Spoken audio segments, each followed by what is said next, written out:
Well, I was trying to get everything set up here so Penny and I could look very patriotic together here today, and I forgot to turn everything on. But I think we're on right now. I got my headsets. I got Penny in screen here. So good morning, everybody.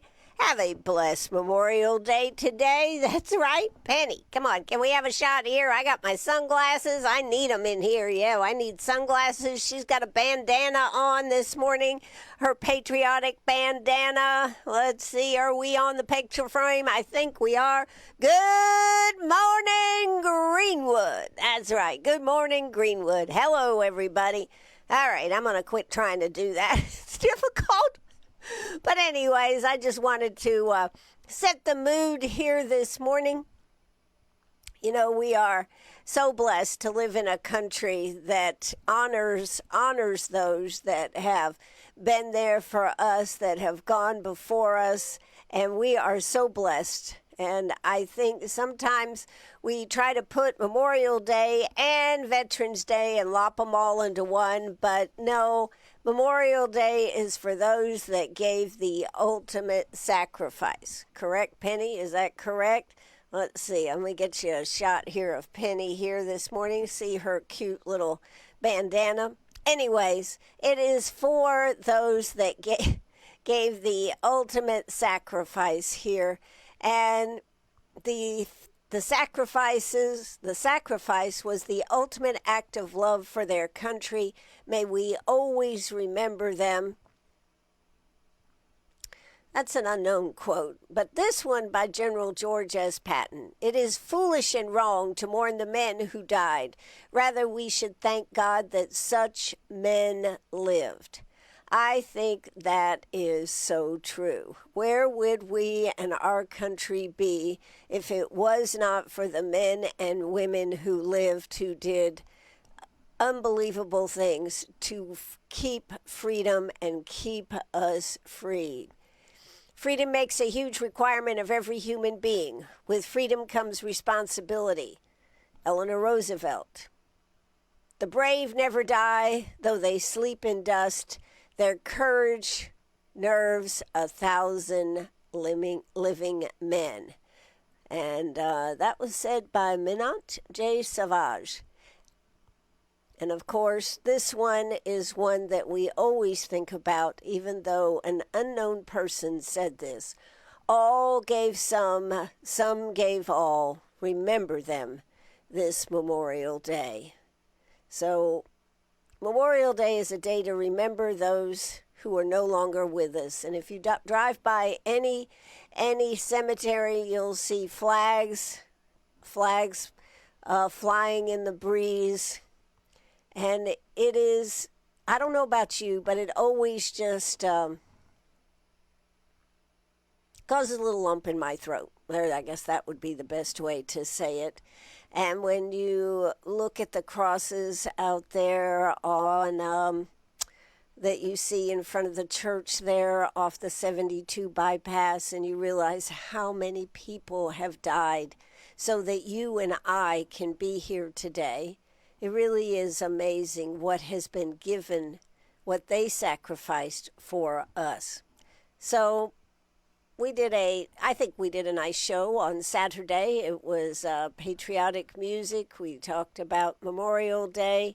And so I just wanted to say to all who have lost someone because of a war, because of being patriotic in the time of need and duty to our country, thank you. Thank you, thank you, thank you. It's just hard, isn't it? It's hard. And here we are. It is Memorial Day. We're coming up on the last week of May. And June will be here before we know it. So where will we be another month from now? Who knows? We'll be celebrating 250 years of freedom for this country. So that is where we will be. That is where we will be. But anyways, let's get started with the show today. Even though it was even though it's Memorial Day weekend, you know, the news does not stop, does it? The news does not stop. So Good morning and a respectful Memorial Day to you, a day where we remember those that have gone before us. And even though you may be having picnics or whatnot, maybe having them inside because it doesn't look like the weather's going to cooperate, we have been soggy. So when if you are gathering to grill out or if you're traveling with family today, remember to pause and remember those that never came home. And so while South Carolina is dealing with rainstorms and holiday travel, there's actually a lot that's been happening across the state. And so it is my duty, to bring you these details.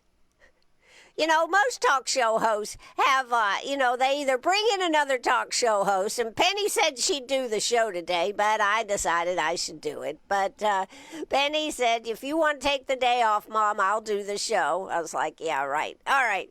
Anyways, so many talk show hosts don't really update you on what's been happening across our state. But I do have some big stories to talk about. One of the stories I want to talk about is what they're going to do with the roads, the toll lanes, and the potholes. That's one topic we're going to cover here this morning. I think it's important, and I think there's a lot of questions to answer about this. And where the DOT commission is going to be happening, how toll roads work. What are they calling them now? They're calling them something different because I think it sounds better. What are they calling it? Optional choice lanes. It's still a toll. If you're going to drive on it, it's a toll. But anyways, all right, so we want to talk about that this morning. We're also going to be talking about what happened down there in the Senate, what they're going to be doing tomorrow.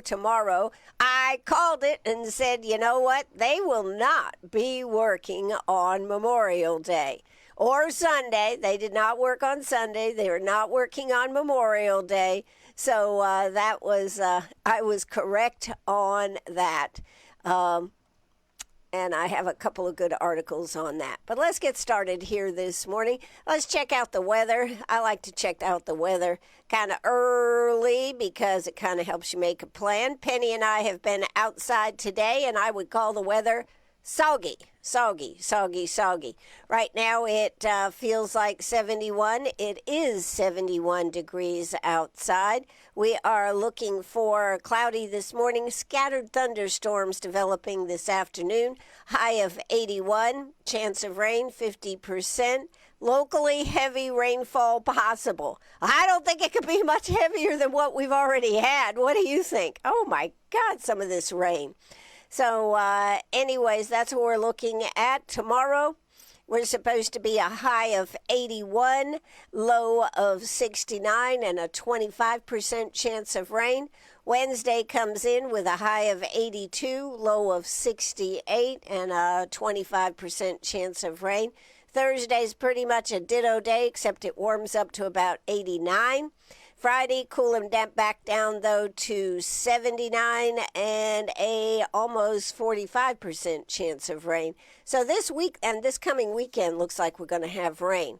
However, I hope going into the 1st of June, things are going to clear up a little bit. I bought a tiller. I'm going off script here a little bit. I bought a little tiller. I want to plant some flowers out there.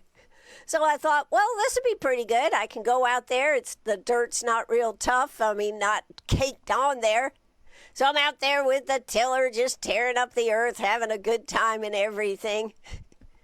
I had to quit. I was exhausted. So we'll go out and try it again. In the next few days, maybe I can get this area tilled up that I want. Anyways, it is Memorial Day 2026. Let's get started with a story that I find kind of unbelievable, and it is the story about the roads. You know, part of the problem, we would never have had a problem with the roads if we had if we'd taken care of them all along. But because we didn't, this is where we are at now. So they have decided, the House and the Senate have decided to pass a bill to make sure that we get the roads taken care of. And this is going to require some changes to the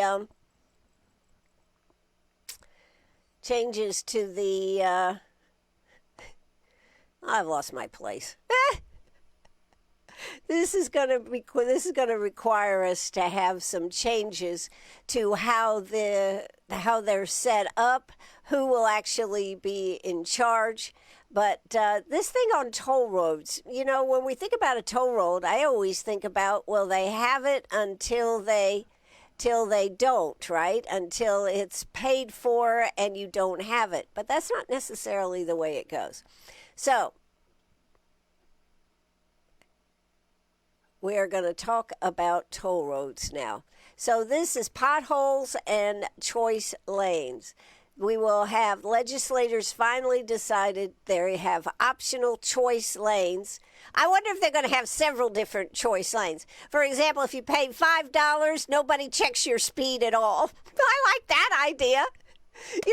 There was a story about they're now using drones flying over 26, 85, I guess, but 26 for sure, looking for speeders. But if I would like it, now I'm being a little tongue-in-cheek here, but we could have the speeders lane. Nobody checks it. You pay $5 or $10 for the joy of being able to drive as fast as you want with no slow pokes on that lane. Then there is the normal, keep it at the right speed, 70, I think it is, on 26, and nobody driving below 55. And then there's the regular lane that has the potholes, all the problems, and that's free. There you go. All right. But they will have toll lanes. They will have private participation, meaning that companies will vie for the opportunity to build the road. They also put into this bill a pothole repair requirement. Now, you might be saying, what is a pothole repair requirement? It means, this is a hoot, it means that they will, if a pothole is reported, it must be fixed within a week. They also put $15 million aside to have the funds available for pothole repair. Now, the question, of course, comes to, do they have the people out there? Will they have the pothole patrol that will be out there patrolling, and when a call comes in, headed right there right now? I doubt it. But it becomes the equipment. One time I did pothole repair with DOT, had a great time. The guys were really great. They let me hold the machine and fill in the pothole. It was pretty cool. But the bottom line is, do we have equipment when they say they have a week to do this? And what is the penalty if they don't do it in a week? That was my question. I didn't see anything about a penalty. I just heard they're supposed to fill it in a week. Now, the only way you ever get anybody to do something within the time frame that is necessary is have a penalty, right? I didn't think about that when I was thinking about this story last night. I was thinking about, a week to do a pothole. Okay.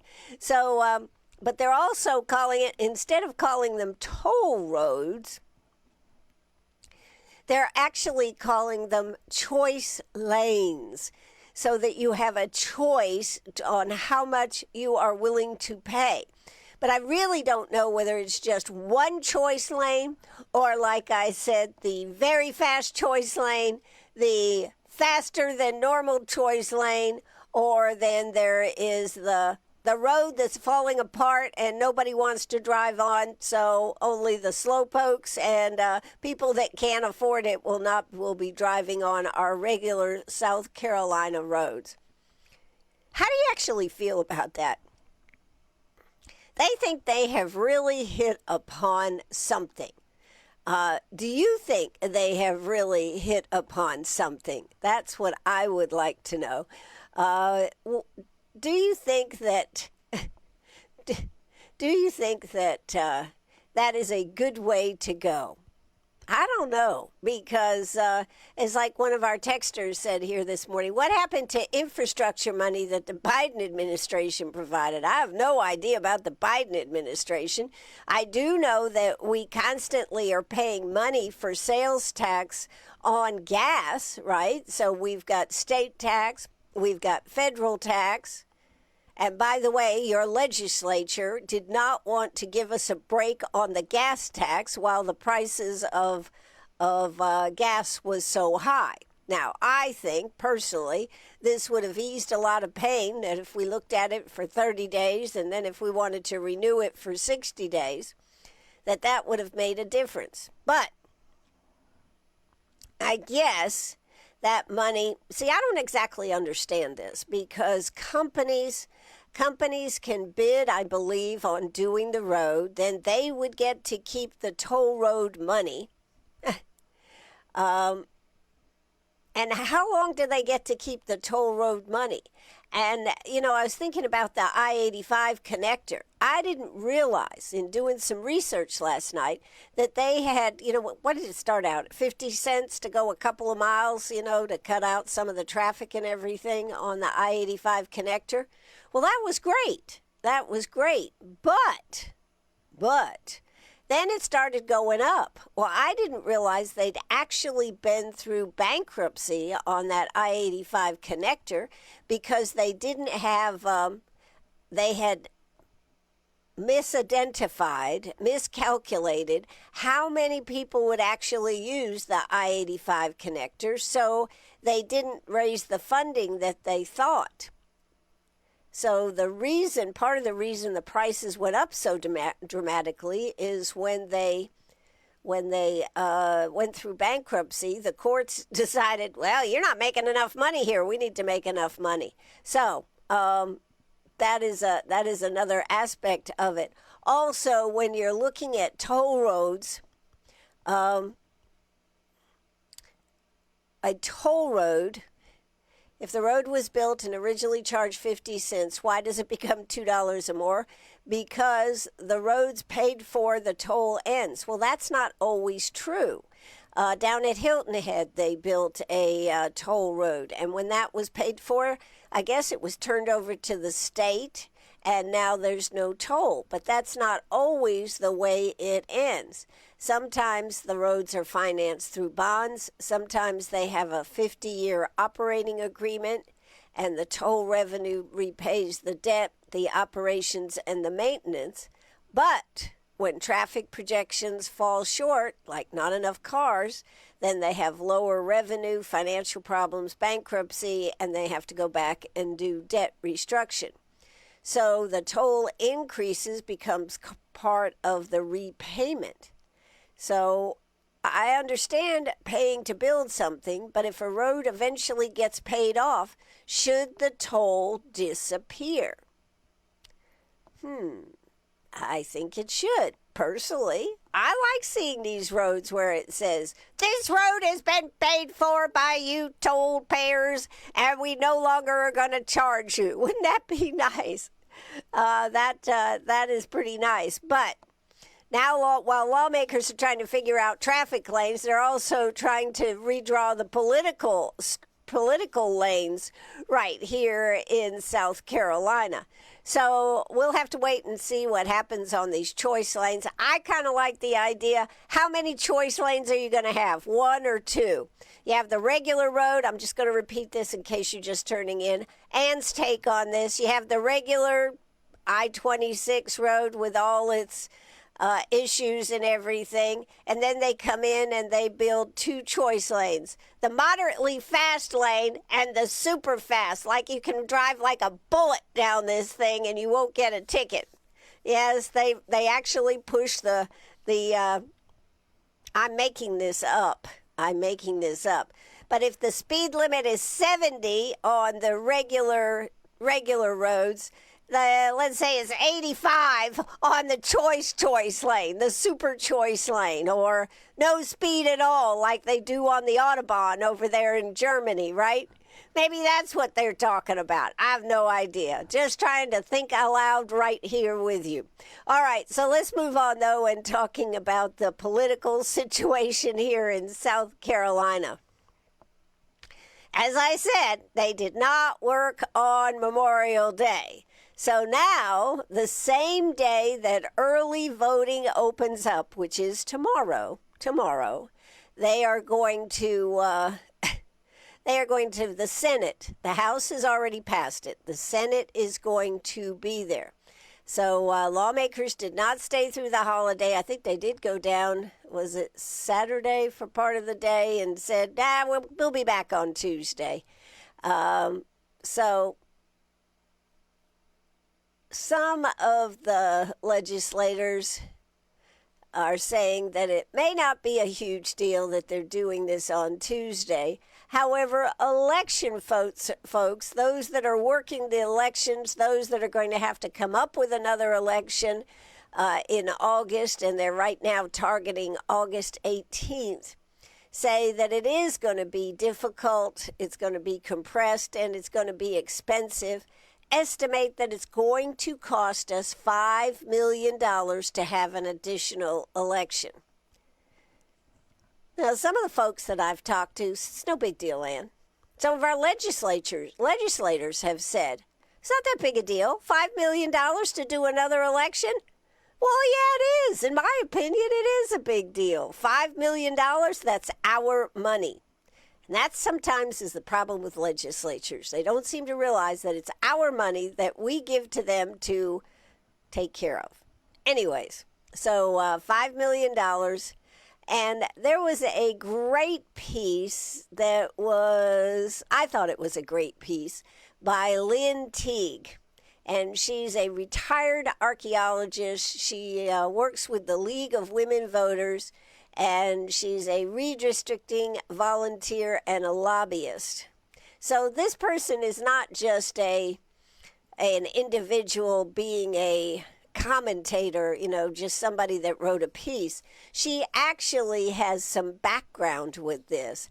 And this was from the South Carolina Gazette. It says, a state house parody of the nation's ideals commented on Memorial Day. And as I said, this is Lynn Teague.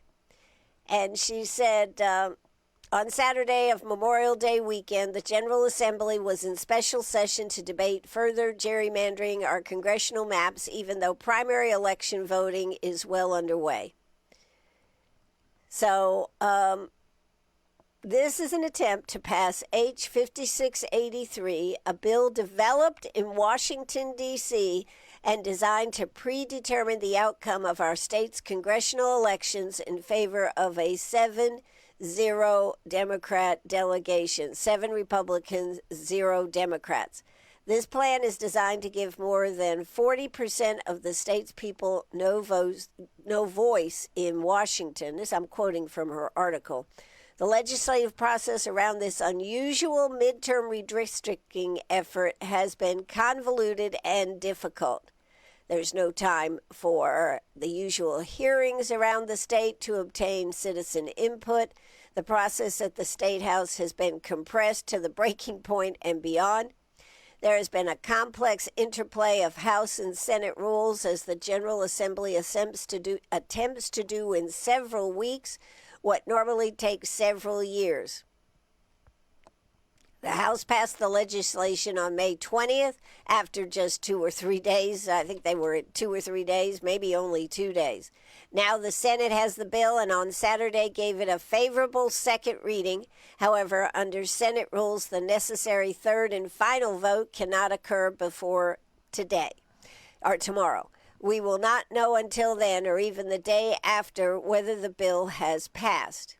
If it does, there will be court challenges forcing election workers, candidates, and voters to proceed with no certainty of whether the change will survive court challenges. This brings us to the effort of the election process itself. under this bill, all other primaries will occur as currently scheduled, except for the congressional primary, which would be moved to August 18th. So to make this happen, state and county election workers would have to conduct an unexpected election on short notice.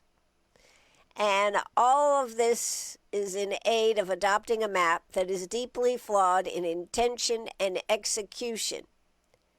And I like this part about what she said here. Redistricting is supposed to respect communities that share social and economic interests whenever possible, also adhering to political boundaries. It should reflect the richness and diversity of our state's people so their voices can be heard clearly in Washington.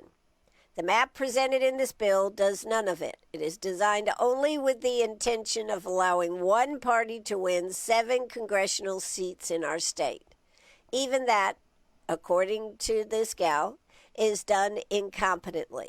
This map employs precinct boundaries that have changed over the years so that some of the precincts that divined in it are not properly divined and no longer exist.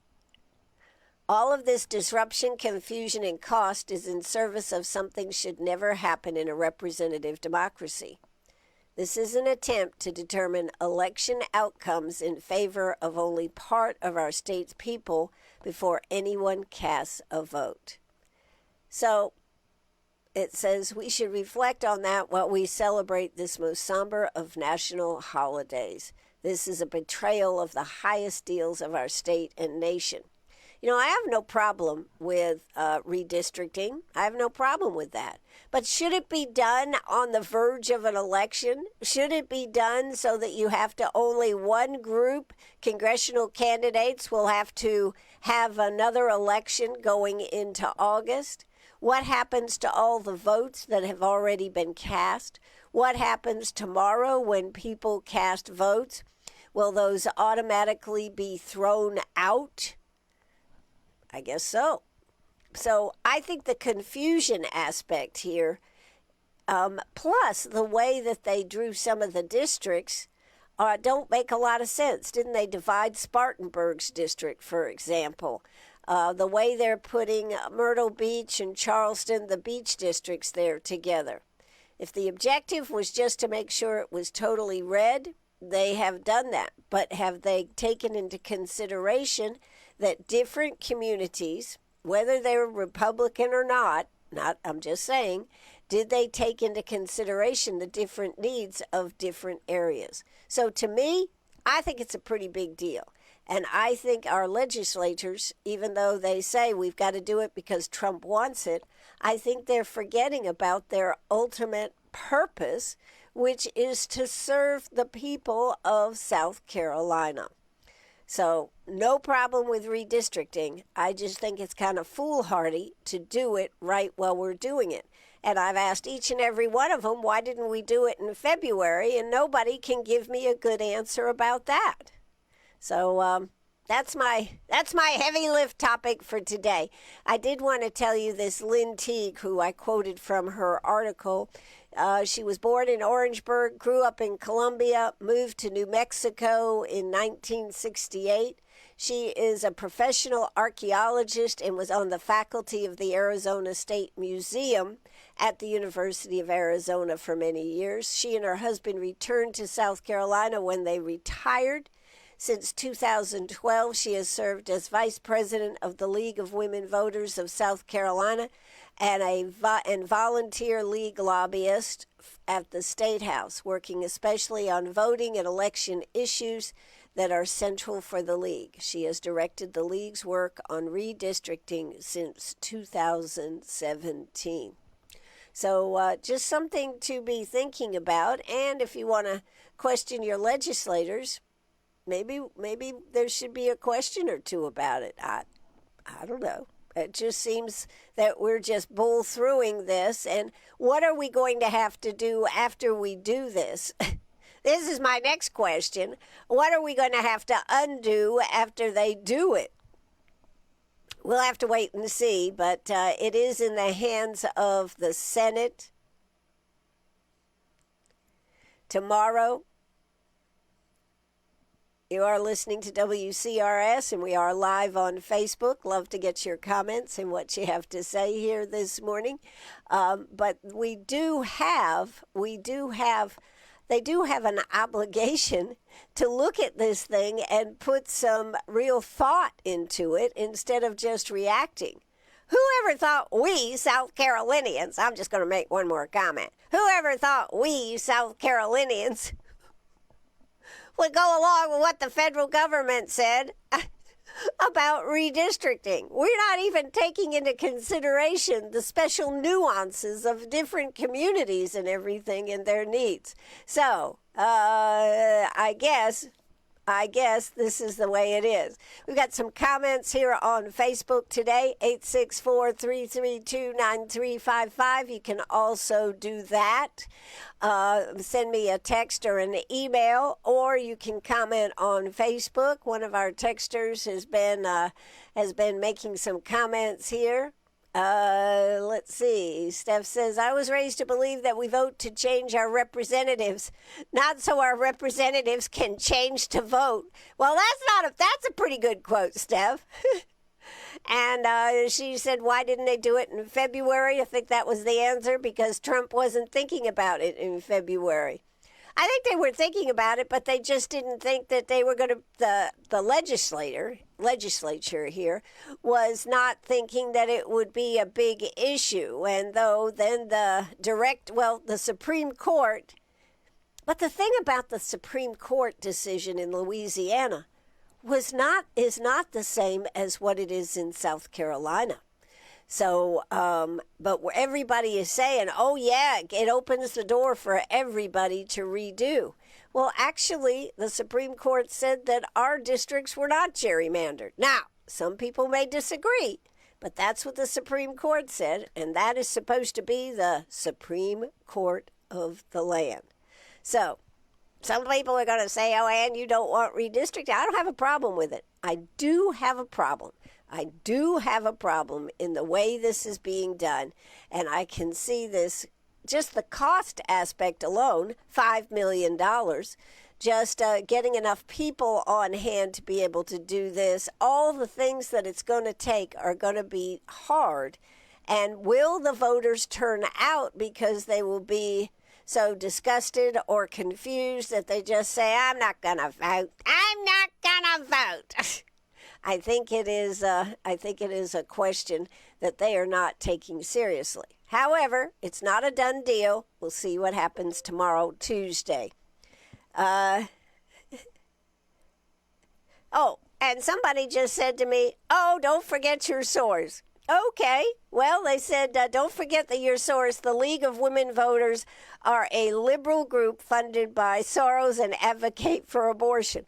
Okay, all right, but I just do think that some of the points that are being brought up are points that we should consider, folks. I just think it is some of the points we should consider in just bowling through and just changing districts because Donald Trump wants us to do it. I think South Carolina should do it first for the state and then for the nation, without just doing something that eventually could hurt our own state or cause us more money than what we had. So, 864-332-9355. Love getting your comments here this morning. We are going to take a quick break and be right back, so don't you go away. Let's go ahead and take a break so we can be right back. This is WCRS Radio. Hi, I'm John McCravey. I ran for office to serve our community and stand for the values that we believe in. In Columbia, I've worked to protect taxpayers by standing against wasteful spending while fighting for local priorities that matter right here at home. From protecting Lake Greenwood to helping constituents with state government, I'm committed to doing the job the right way. If you need me, you can call me directly at 864-396-3110. I'm John McCravey, and I paid for this message, not special interests, not PACs. Hello, this is Lisa with Greenwood Performing Arts. It's a blast, a beach blast. Join Greenwood Performing Arts in collaboration with the City of Greenwood for the Beach Blast featuring the legendary Swingin' Medallions and special guest Rhonda McDaniel on Thursday, June the 4th at the Uptown Market. Gates will open at 5 o'clock with performances from 6 o'clock to 9 o'clock. Dance the night away with your favorite beach classics, food trucks, snow cones, and more. Come kick off the South Carolina Festival of Flowers with sand in your shoes and music in your soul. And special thanks to our season sponsor, Lakeland's Plastic Surgery, and our event sponsors, First Citizens Bank, Deals Heating and Cooling, and the County Bank. Tickets and details available now at greenwoodperformingarts.org. Don't miss the Beach Blast on June the 4th at the Uptown Market. I'll be there in my beach chair. How about you? Lindsey Graham wants to steal your Social Security. He wants to cut your benefits and raise the retirement age to 70, which is our average lifetime expectancy. My name is Mark Lynch. I'm running for the United States Senate against Lindsey Graham to save your Social Security and protect what you've paid into all these years.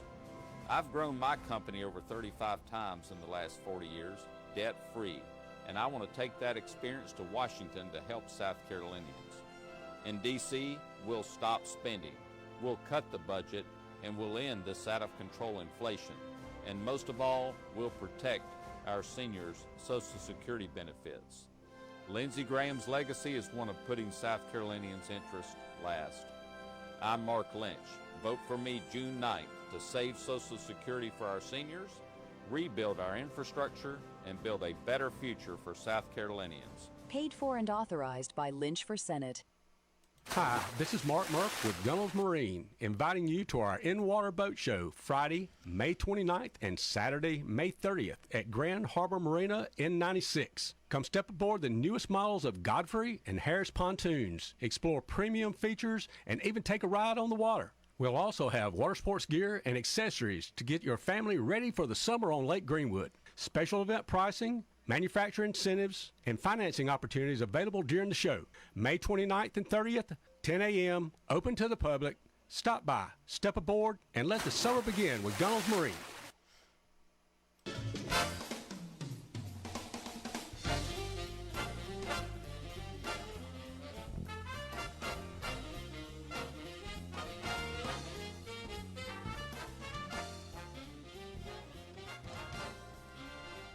Oh, that's right. We're right back here at WCRS Radio. We've discussed potholes and convenience. So what are they? Courtesy lanes, so that you can make a choice. I do hope when I find out more about the roads that we have the super fast lane, the medium fast lane, and there's the you get to drive for free lane, but we don't guarantee how the road is. Those would be my three choices for lanes. I did see a story, just a quick recap about them using drones now on I-26. So unless you've paid for that right to drive super fast, you better stay in the speed limit. That's just an FYI. And also, we want to make sure that these potholes are repaired. They say they've got a week deadline to do it. My question to our legislature, what's the penalty for not doing it in a week? Because I can see that this could be just it's a penalty, but what's the penalty? All right, let's move on and talk about some of the other stories that I wanted to talk about. We'll see what happens tomorrow in the Senate. There's general belief that this may not pass because of particularly Shane Massey has been a sticking point on this. So we'll see what happens, whether they conform, whether the president calls Shane Massey again, or whether not, or what will happen tomorrow. All right, the next topic for conversation this morning is is this thing about data centers. Data centers.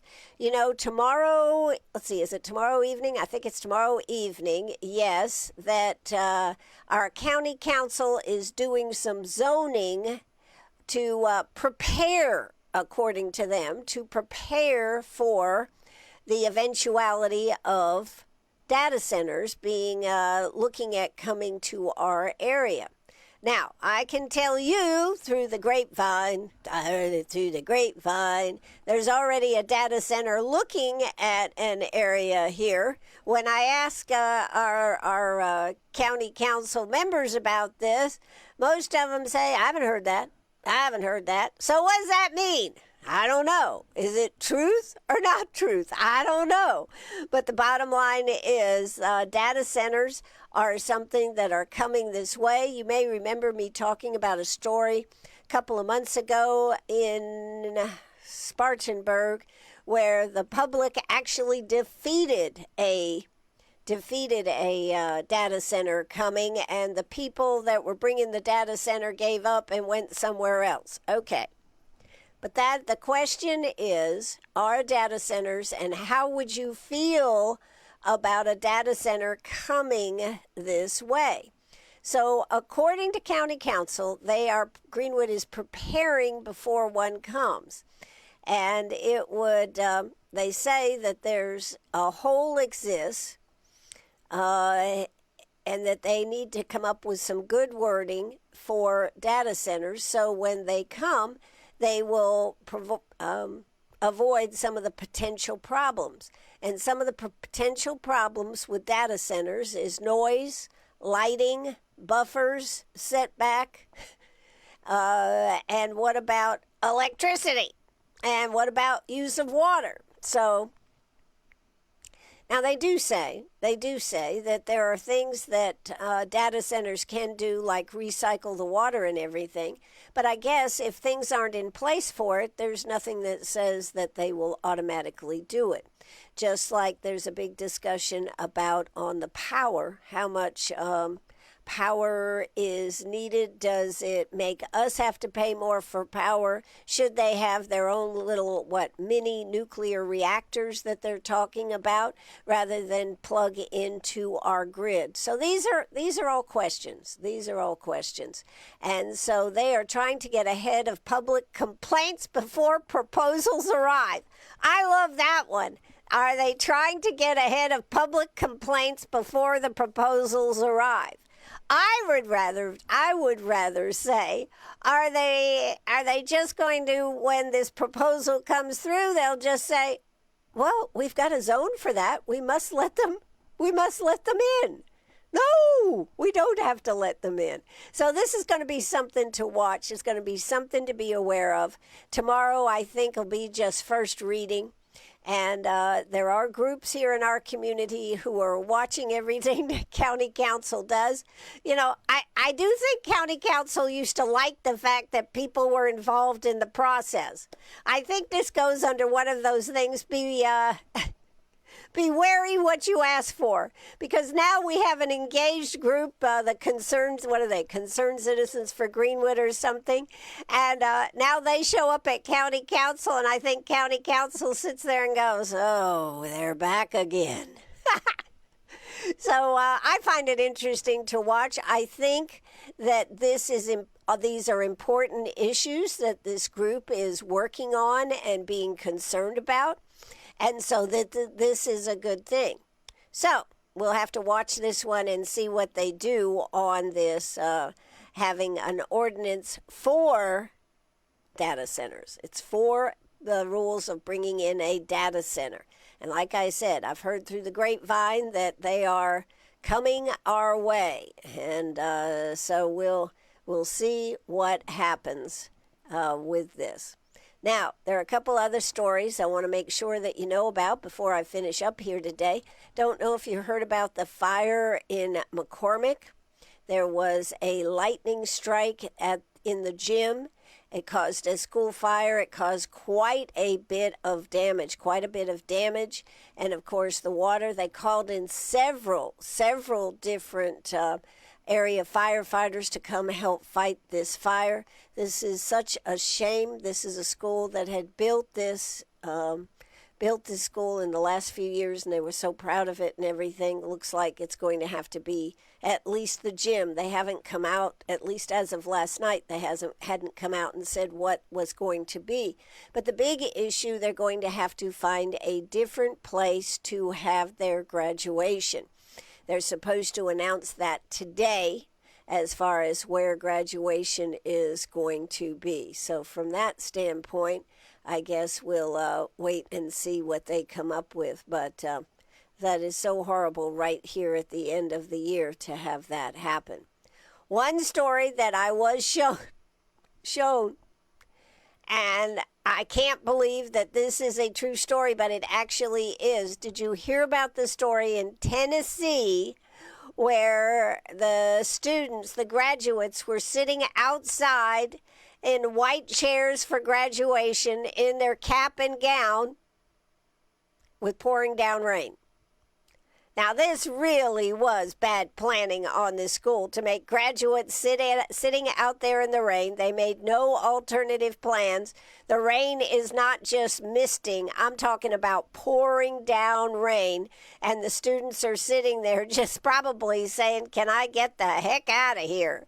Yes, yes, yes. So that is one story that I thought, graduating in a rainstorm, that will be something they will definitely tell stories about.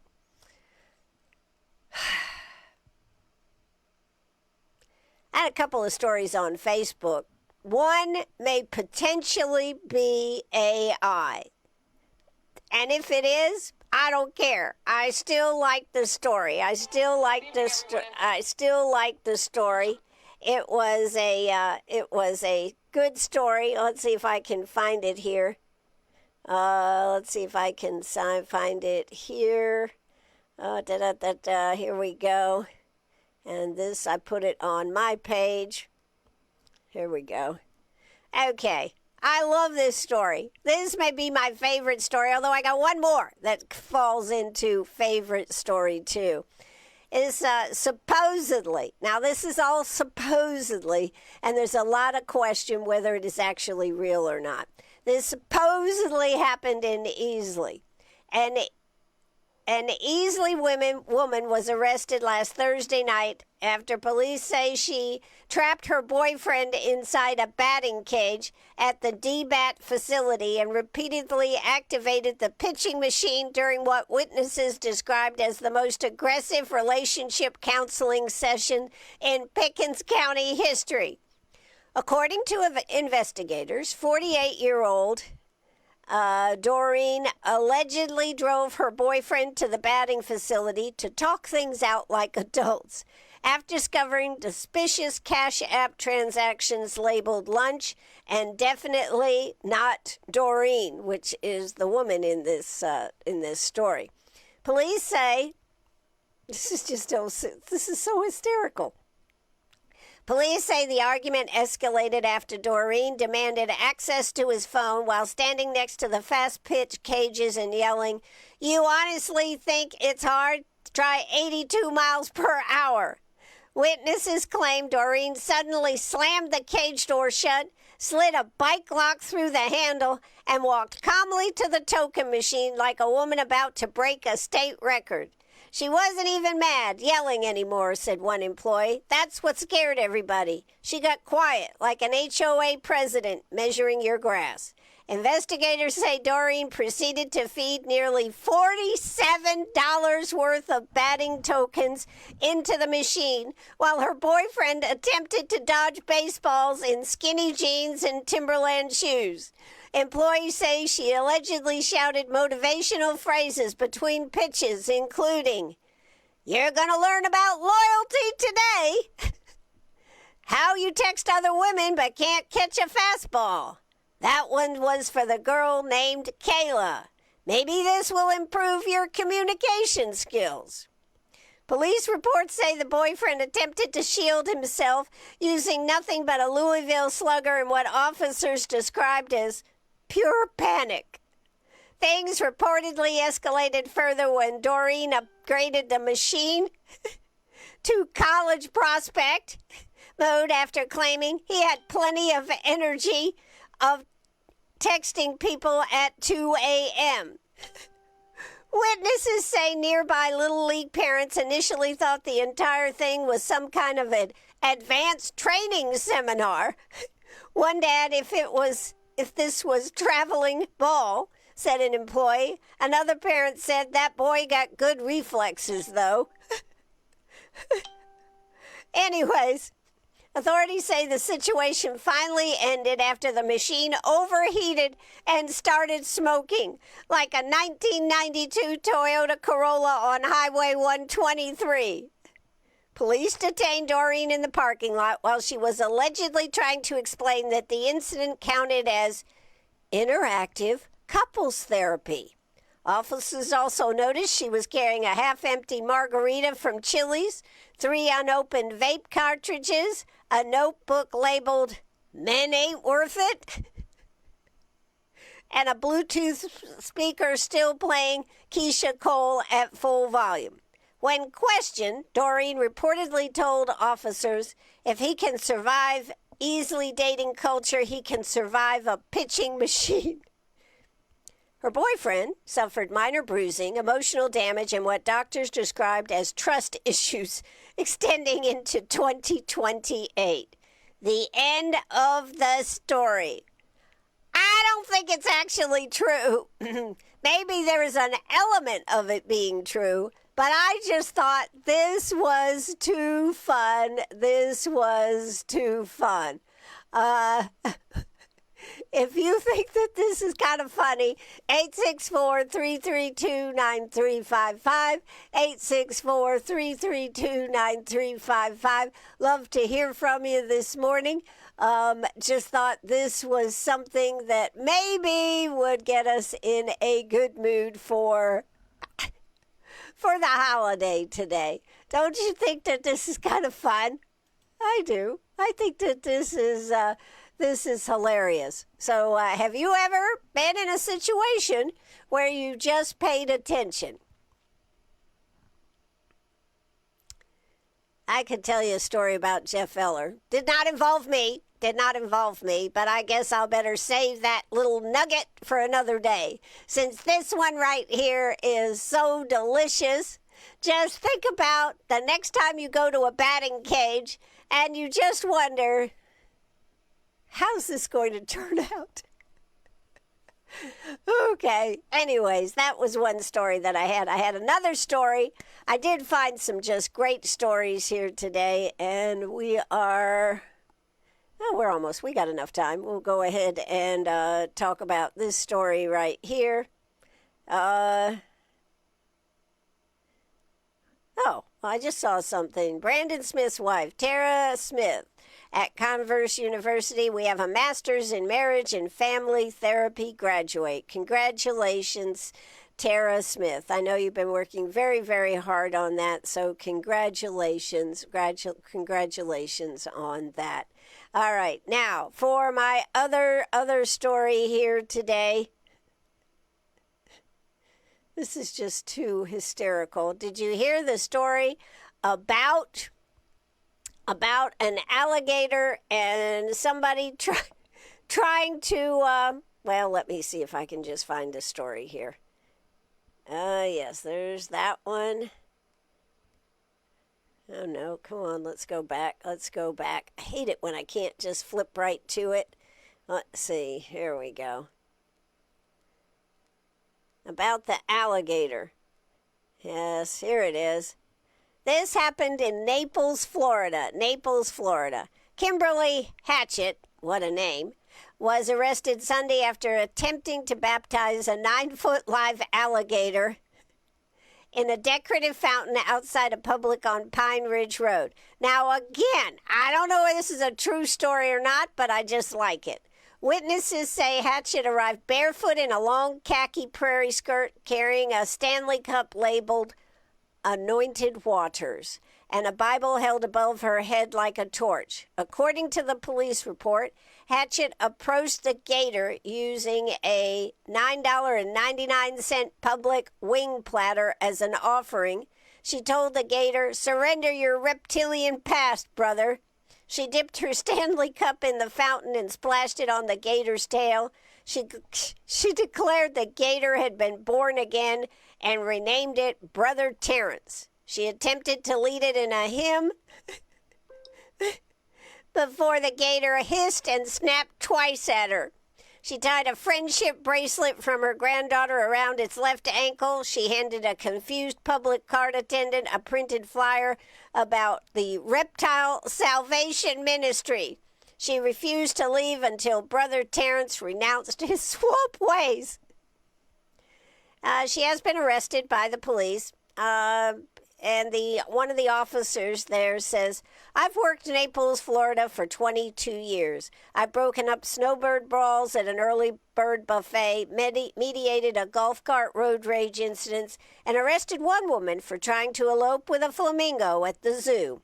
This is the first time in my career I've ever taken a statement that included a phrase, 'The gator looks spiritually receptive.'" The alligator, identified only as Brother Terrence, declined to comment. So there you go. What do you think of that story? You gotta admit, I'm loaded for bear. Today is Monday. Actually, loaded for gator might be better. Now, and my final story for today. You may remember me talking, or did I talk about it? I don't remember whether I talked about the red, white, and blue gingerbread cookies that Little Debbie was doing. Now, were celebrating America. They were celebrating the soccer tournament, the FIFA soccer tournament. And so I present you with these Little Debbies, and don't they look cute? If you're watching on Facebook Live, you can see they've got a little sunglasses, red, white, and blue sunglasses, hats, a little bow tie, but they are red, white, and blue. So I was looking at those, and I thought, oh, isn't that sweet? So I thought, well, I will get a pack of these. Now, when I opened it and had to have one of the Little Debbies, because I do like these, actually, I have the Little Debbie here, and it says red, white, and blue gingerbread soft cookie. But when I show you this, let's see, is it going to show? There is no decoration other than a few sparkles on it. A few sparkles. So I was very disappointed in what Little Debbie purported on the box. Again, the box that shows how it looked versus what we get in the box. I just wanted to share that with you here today. I couldn't believe it. I just couldn't believe it. So anyways, that's my Little Debbie story here. Let's see. I hope we don't ever have to hunt for our own food. I don't have a clue where Little Debbie lives. I don't know where Little Debbie lives either. But I will say I was very disappointed in their 250-year red, white, and blue decorations. It's just... it's got a little sparkles on it, and it's white frosting. Not what I was anticipating. Not what I was anticipating. So we have covered a lot of issues here today. We've covered some good stories. I can't wait to see what the House or what the Senate is going to do tomorrow. We'll make sure that we keep you apprised on that as details come in. I do not want to forget to tell you it is another week on our giveaway with Breakfast for a Bunch with Chick-fil-A. Last week, our winner was Frank's Car Wash, and they were setting up for a delightful and surprising breakfast right there at Frank's Car Wash. Chick-fil-A will take it to them. Susan is getting a nice gift card from Chick-fil-A because she recommended them, so it's a win-win. You get something if we choose your entry, and the group gets the breakfast, so it's a win-win. So with Chick-fil-A, they wanted to do something delightful and special for our community.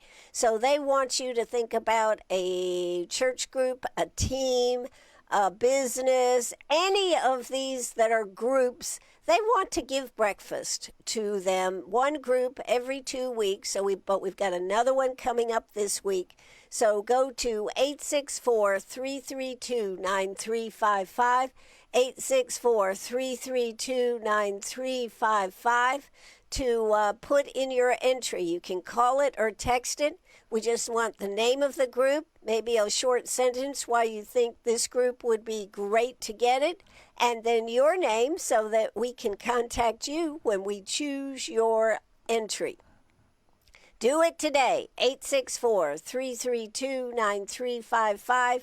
Make a group feel special for all the work they do in our community. Whether it's a dirty job, whether it's an unsung job, whether it's a group, a nonprofit, maybe that does work for our community, any group that you see that's out there working for our community, turn that in at 864-332-9355, and we may choose your group. So do it today, 864-332-9355.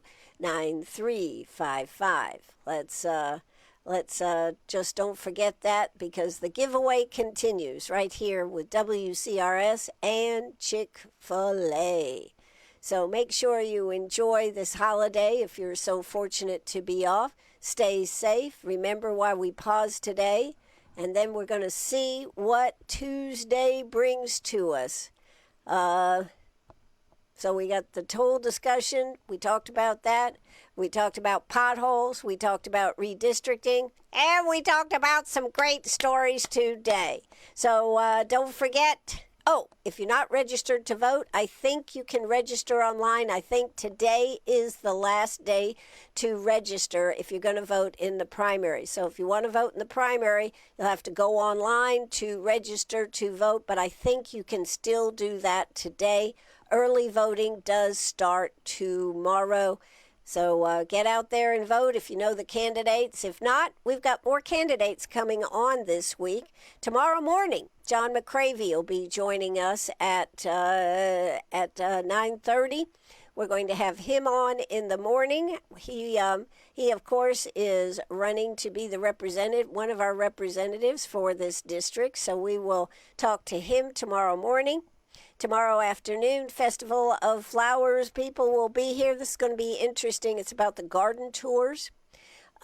Wednesday morning, we've got Mark Murph with Gunnels Marine is going to be telling us about some of the items that they're going to have out there at the boat show. Plus, he's going to tell us about some of the items they have. I believe they even have life jackets for dogs. So he's supposed to bring one for Penny, and we'll see if she decides she'd like to wear it or not. Tomorrow afternoon, Wednesday afternoon, John Jefferson will be joining us. He also is running in to be a representative, so we'll talk to him. And the week rolls on. So make sure you stay tuned right here on WCRS. That, my friends, is going to do it for me. Penny, you got anything to say here? Well, I'm dressed and ready to go. Can we go get some food? That's what Penny says. So that's going to do it for us. I am Ann Eller. We're going to drop the curtain, right, Penny? We're going to play the music. We are out of here. Have a good day. Bye-bye, everybody.